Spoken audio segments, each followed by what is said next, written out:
جیسا آپ جانتے ہیں کہ میں پچھلے کئی دنوں سے جموں میں ہوں اور کافی ڈیلیگیشن سے میری ملاقات ہوئی. اس میں پارٹی کے ڈیلیگیشن بھی تھے, اس کے علاوہ دوسرے ڈیلیگیشن بھی تھے, اور ان سے بات ہوئی اور پتہ چلا کہ جو ہمیں بتایا گیا تھا 370 کی انلیگل ایبروگیشن کے بعد کہ جموں کشمیر نے بالخصوص جموں میں دودھ کی ندیاں بہیں گی, شہد ہوگا ہر طرف, سب بالکل وہ سورگ جیسا بن جائے گا. مگر اس کے مقابلے سے جب ہم دیکھتے ہیں جموں کی سمسیایں اور زیادہ بڑھ گئی ہیں اور زیادہ پرابلمس ہیں, چاہے وہ جو ہمارے شناخت کی بات ہو, چاہے ہمارے روزمرہ کے پرابلمس کی بات ہو. اکانومی ہماری, ہمارا سوشل فیبرک سارا جو ہے اس پہ ایک حملہ ہو رہا ہے, اور روز بروز نئے نئے آرڈرز آتے ہیں, نئے نئے فرمان آتے ہیں. جیسا آپ کو معلوم ہے لیٹسٹ فرمان ہے دربار منہ کے حوالے سے. دیکھیے جو 370 یا 35 سے جو ڈومیسائل لا ہمارے, یہ کوئی ہمیں کسی باہر کے ملک نے نہیں دیے تھے, بلکہ ہمارے ملک کے دینے سے پہلے بھی یہاں کے جو مہاراجا تھے انہوں نے یہاں کی ٹوپوگرافی, یہاں کی ڈائیورسٹی کو دیکھ کے جموں کشمیر کے لوگوں کی, کشمیریوں کی شناخت, ڈوگراز کی شناخت کو بچانے کے لیے, مسلم ہندو کو نہیں سب کو بچانے کے لیے, شناخت کو بچانے کے لیے یہ قانون لایا تھا. اور جب پھر جموں کشمیر کے لوگوں نے فیصلہ کیا کہ ہم ہندوستان کے ساتھ جائیں گے, ہم پاکستان کے ساتھ نہیں جائیں گے, تو تب بھی انہوں نے کہا تھا کہ چونکہ ہمارے کچھ قانون ایسے ہیں جس کی وجہ سے ہماری شناخت برقرار ہے, وہ قانون آپ کو رکھنے پڑیں گے. مگر اب اس کے ایبروگیشن کے بعد جو ہم دیکھ رہے ہیں کہ سب سے بڑا ٹارگٹ جو ہے, کہہ رہے تھے کہ سب کچھ یہ پورا ملک کے ساتھ مل جائے گا, جیسے کہ پہلے ملا نہیں تھا. جیسے پہلے ہماری باؤنڈری کہیں اور تھی تو اب جا کے ملی ہے.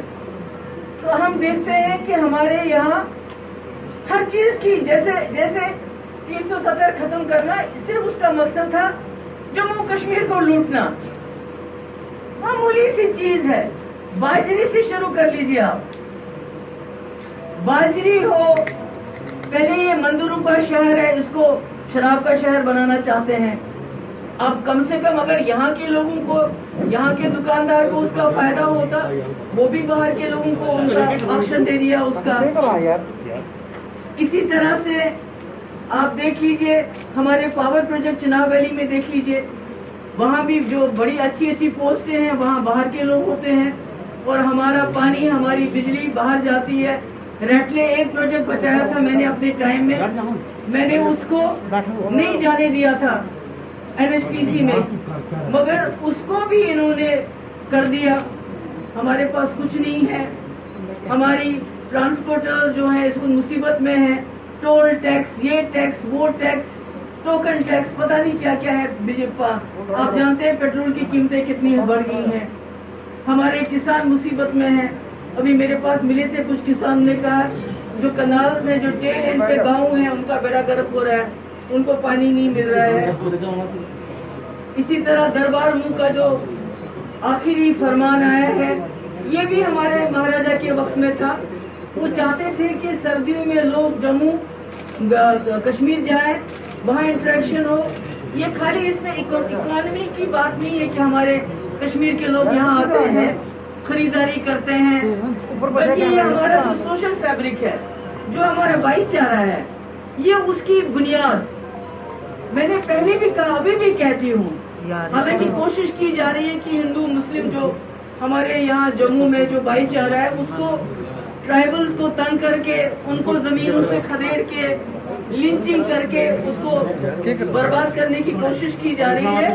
مگر اس کے باوجود مجھے فخر ہے, یہ جموں ابھی پوری ریاست میں, کیا پورے ملک میں واحد ایک ایسی جگہ ہے جہاں اصلی ہندوستان, ہندو, مسلم, سکھ, عیسائی, کشمیری, پہاڑی, ڈوگرا, گجر, آپ بازار جاؤ آپ کو سب ملیں گے. ایسا ابھی ہماری کشمیری ویلی میں نہیں ہے. وہاں ایک ہی رنگ کے پھول ہیں, یہاں طرح طرح کے پھول ہیں. اس کو بگاڑنے کی کوشش کی جا رہی ہے، اور یہ کوشش میں امید کرتی ہوں کہ جموں کے لوگ اس کو کلیتاً کامیاب نہیں ہونے دیں گے۔ مغل روڈ بند کیا، سنتر روڈ بند کیا، اب جا کے اس کو کھولا، مجھے تو سمجھ نہیں آتی ہے۔ دیکھیے یہ جو ہے، یہ جماعت جو ہے، جب کسی جماعت کو اتنا اچھا مینڈیٹ ملتا ہے تو وہ سونے پہ سہاگا ہو جاتا ہے۔ ہمارے نوجوان جو پیراملٹری فورسز میں جنہوں نے دوڑ لگائی، جن کو بھرتی ہونی تھی، 1500 کا آرڈر نکالا، 4200 میں سے باقی تقریباً 2-2.5 مہینے وہ در بدر کھار ہوتے رہے، کسی نے نہیں پوچھا۔ جس طرح پورے ملک میں کسان کھار ہو رہے ہیں، کوئی پالیسی نہیں ہے، امپلائمنٹ دن بہ دن، بے روزگاری بڑھتی جا رہی ہے، مہنگائی بڑھتی جا رہی ہے، لوگ تنگ پڑ رہے ہیں۔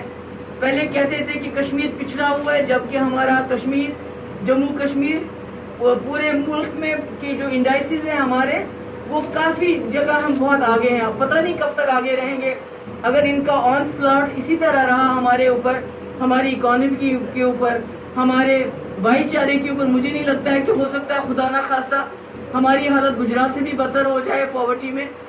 تو اس لیے میں آج یہاں جو ہے آپ لوگوں کے سامنے جو جموں کی پالیسی پرابلمس ہے، جو ان کے مشکلات ہیں، انہی کو میں ہائی لائٹ کرنا چاہتی۔ تو اگر آپ کوئی خاص سوال پوچھنا چاہتے ہیں پوچھ سکتے ہیں۔